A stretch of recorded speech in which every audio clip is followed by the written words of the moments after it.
Omo guys, like this wahala be like bicycle.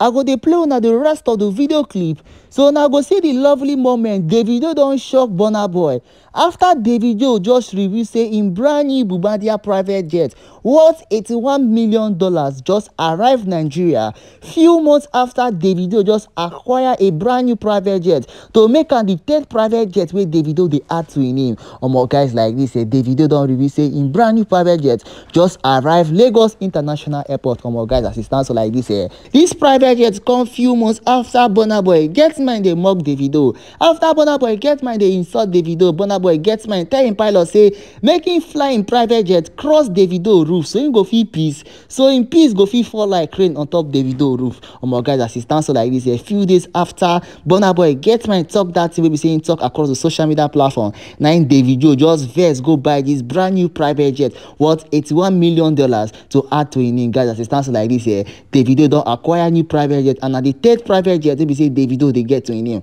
and a lot of Nigerians still never believe say Davido get 3 private jets. They dey talk say the private jet wey Davido get like this no be im own, say na im papa own. Davido just dey buy am, dey acquire am, dey claim say na im own. Omo guys, as e stand so like this I go dey play una the video clip so una go see how Davido brand new bombardier private jet worth $81 million just arrive Lagos International Airport. I go dey play una the full video clip so una go see the private jet, and as I go play una this video abeg make una no forget to tell me everything una think concerning this Davido third private jet wey him just acquire to whether na Davido get am or na im father get am. Make una no forget to tell me everything una think concerning this video clip about the comment section. Make una just enjoy the rest of the video clip as I carry come for now.